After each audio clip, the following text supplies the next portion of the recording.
ลงไปเท่าไปไปจังนี่ខ្ញុំຕົកចោលគាត់ថាតឡងមានបានថ្លៃដល់ពេលមានណាល្បីទៅតឡងបានថ្លៃលើធ្វើឯណាស្ទុកមកដកតឡងលក់នេះគេថាបានថ្លឹងលក់ឯងបងប្អូនហើយបន្ទាប់ពីថ្លឹងលក់ឯងបានលុយបានអីហ្នឹងគេថានាងខ្ញុំនេះមកទិញបន្លែបងប្អូនទិញបន្លែឲ្យកូនពៅនេះជាអ្នកបងអ្នកស្នាដៃកូនពៅនឹងគេតែលឺល្បីគេថាតឡងបានឡើងថ្លៃភ្លាមគេថានាងខ្ញុំចាំការទៀតនេះមករៀបកៅនេះបត់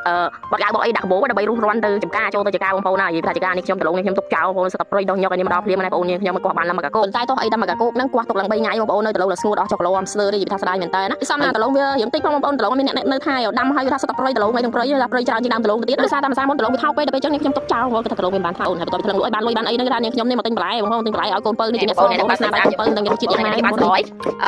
លោកបាមកគ្រឿងបងចាំកូនពៅទៅមកហូបញ៉ាំម្ដងថ្ងៃហ្នឹងអានេះស្អីគេឲ្យស្លោស្កៅអូមានបន្លែគេខ្លះចាំមើលបន្លែគេទិញមកចានេះថៃស្អីញ៉ាំស្លោបាហាឲ្យស្លោបាហាឲ្យគេថៃចាក់ធ្វើបាត់ហើយនេះស្លោដាក់គេញ៉ាំស្លោបាហាវាដាក់ចូលស្លោកូនពៅទិញថៃឲ្យវាដាក់ចាក់ត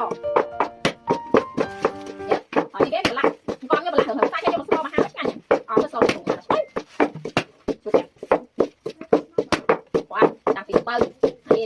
អត់ជួយមើលស្នាដៃកូនពៅស្លោដល់ជាតិយ៉ាងណានេះឥឡូវនៅទុកឲ្យកូនពៅនឹងបុកគ្រឿងបុកអីចឹងទៅរៀបចំបន្លែរៀបចំអីចឹងទៅនាងខ្ញុំទៅបេះលបាសបងប្អូននាងខ្ញុំទៅបេះលបាសនៅក្នុងព្រៃតចឹងណាបេះបន្ថែមទៀតដើម្បីឲ្យវាដាក់លាយជាមួយបន្លែនាងខ្ញុំទិញមកពីផ្សារមិញវាស្ទើរហើយយ៉ាងតិចគ្នាច្រើនដែរបងប្អូនខ្ញុំវាដកតឡងដកអីចឹងពីម្នាក់ដែរចឹងទៅអានេះយើងបោចធួយវាថាល្អមែនតើនាងខ្ញុំជឿលោកព្រៃបងប្អូនលំអស់ស្គៀបខ្លួនពេក